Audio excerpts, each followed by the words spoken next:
চন্দ্রনাথ রথ হত্যাকাণ্ডে এবার পুরোপুরি ফেঁসে গেলেন শুভেন্দু অধিকারী। মুখ্যমন্ত্রীর গদিতে বসার এক সপ্তাহ পেরোতে না পেরোতেই নিজের পদ হারাতে চলেছেন তিনি। নিজের সবচেয়ে কাছের এবং দীর্ঘদিনের বিশ্বস্ত পিএসকে কি নিজের নির্দেশেই চিরতরে সরিয়ে দিয়েছিলেন শুভেন্দু? রাজনীতিতে ক্ষমতা দখলের নেশা কি এতই ভয়ঙ্কর যে নিজের ছায়াসঙ্গীকে প্রকাশ্য রাস্তায় ব্রাশ ফায়ার করে খুন করাতে বুক কাঁপে না? হ্যাঁ, আজ এমন কিছু চাঞ্চল্যকর তথ্য আপনাদের সামনে তুলে ধরব যা প্রমাণ করে যে শুভেন্দু অধিকারীর পিএস চন্দ্রনাথ রথের এই নির্মম হত্যাকাণ্ডের মাস্টারমাইন্ড আর কেউ নন, খোদ ক্ষমতার শীর্ষে বসে থাকা মহাশক্তিধর নেতারাই। আর এই সত্য ধামাচাপা দিতেই তড়িঘড়ি করে তদন্তের ভার তুলে দেওয়া হয়েছে সিবিআই এর হাতে। ঘটনা শুরু কলকাতার মধ্যম গ্রামের দোহারিয়ার এক নির্জন রাস্তায়। রাতের অন্ধকার চিরে দ্রুত গতিতে এগিয়ে যাচ্ছিল একটি গাড়ি। হঠাৎ করেই চারদিক থেকে ঘিরে ধরে 7-8 জন সশস্ত্র বাইক আরোহী। কেউ কিছু বুঝে ওঠার আগে শুরু হয় বৃষ্টির মতো গুলি। গাড়ির সামনের সিটে বসে থাকা মানুষটির শরীর মুহূর্তের মধ্যে ঝাঁঝরা হয়ে যায়। নিহত এই মানুষটি সাধারণ কেউ নন, তিনি শুভেন্দু অধিকারীর সবচেয়ে বিশ্বস্ত পিএস বা পার্সোনাল সেক্রেটারি চন্দ্রনাথ রথ, যিনি মুখ্যমন্ত্রীর শপথ নিতে যাচ্ছেন। তার ডানহাত বলে পরিচিত একজন মানুষকে এভাবে প্রকাশ্যে খুন করার দুঃসাহস কার হতে পারে?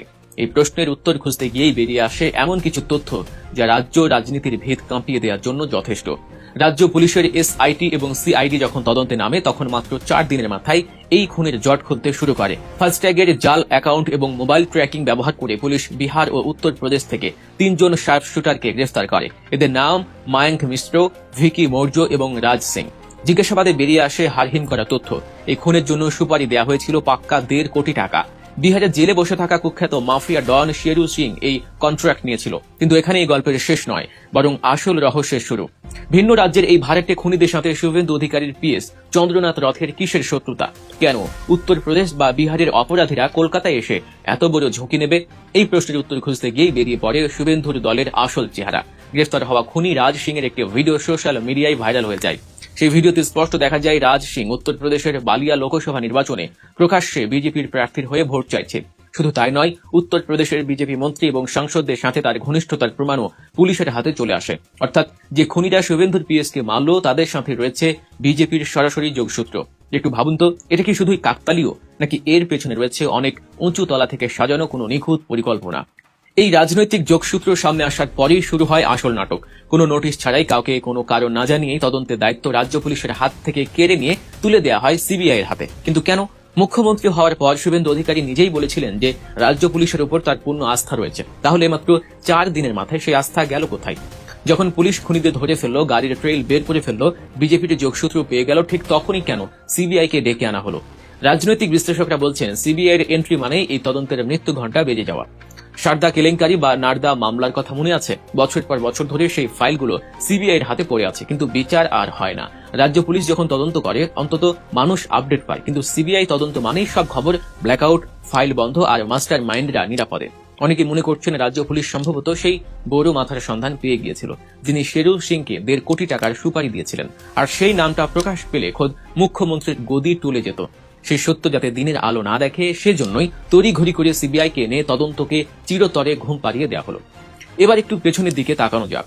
অপরাধ বিশ্লেষকরা যখন শুভেন্দু অধিকারীর অতীতের ফাইল খুলছেন তখন বেরিয়ে আসছে এক ভয়াবহ এবং রক্তমাখা ইতিহাস। চন্দ্রনাথ রথের মৃত্যুই প্রথম নয়, এর আগেও শুভেন্দু অধিকারীর সাথে যুক্ত অন্তত 3 জন ঘনিষ্ঠ ব্যক্তির রহস্যজনক এবং অস্বাভাবিক মৃত্যু হয়েছে। 2013 সালের 4 আগস্ট শুভেন্দুর আরেক ঘনিষ্ঠ সহকারী প্রদীপ ঝাকে নির্মমভাবে হত্যা করা হয়। সে মামলার বিচার আজও হয়নি। এরপর 2018 সালে শুভেন্দুর ব্যক্তিগত দেহরক্ষী সুব্রত চক্রবর্তীর গুলিবিদ্ধ মৃতদেহ উদ্ধার হয় পুলিশ ব্যারাক থেকে। সেটিকে আত্মহত্যা বলে চালানোর চেষ্টা হলেও রহস্যের জট কোনোদিন খোলেনি। আর 2021 সালের হাই ভোল্টেজ নির্বাচনের সময় শুভেন্দুর নিজের গাড়ি চালককেও রহস্যজনকভাবে প্রাণ হারাতে হয়েছিল। একটু ভালোভাবে লক্ষ্য করুন, যারা মারা গেছেন তারা সবাই শুভেন্দু অধিকারীর সবচেয়ে কাছের মানুষ। তার পিএস, তার দেহরক্ষী, তার ড্রাইভার, প্রতিটি ক্ষেত্রেই প্যাটার্ন একদমই এক। এটা কি সত্যি শুধু কাকতালীয় ঘটনা, নাকি এর পেছনে আছে কোনো গভীর এবং ভয়ঙ্কর ষড়যন্ত্র?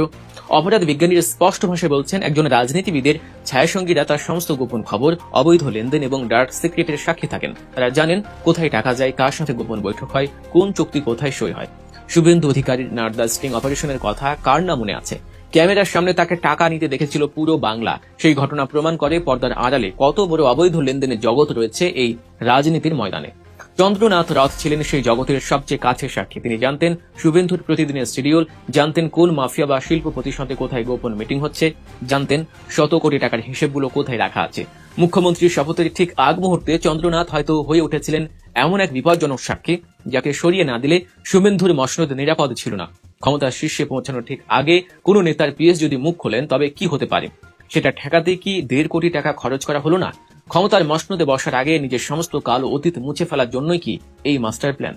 ক্ষমতা এসেছে বিজেপি, শুভেন্দু হয়েছেন মুখ্যমন্ত্রী। এই সময়ে বাংলার বুকে এমন কোন মাফিয়া ডন বা অপরাধীর সাহস আছে যে বিনা মদদে খোদ মুখ্যমন্ত্রীর পিএস কে খুন করবে?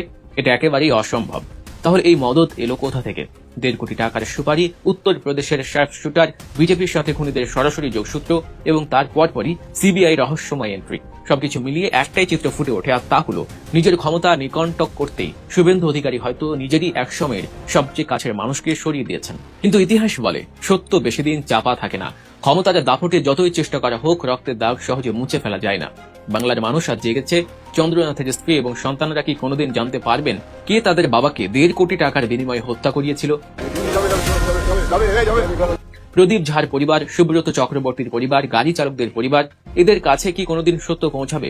নাকি আগের 3টি খুনের মতোই চন্দ্রনাথের ফাইলটিও সিবিআইয়ের ধুলো পড়া আর্কাইভে চিরতরে হারিয়ে যাবে? কি মনে হয় আপনাদের? চন্দ্রনাথ হত্যাকাণ্ডে কি সত্যি শুভেন্দু অধিকারী ফেঁসে গেছেন? সিবিআই কি সত্যি এই মামলার সুবিচার করতে পারবে, নাকি আসল অপরাধীদের আড়াল করতেই তাদের আনা হয়েছে? কমেন্ট বক্সে অবশ্যই আপনার মতামত জানান।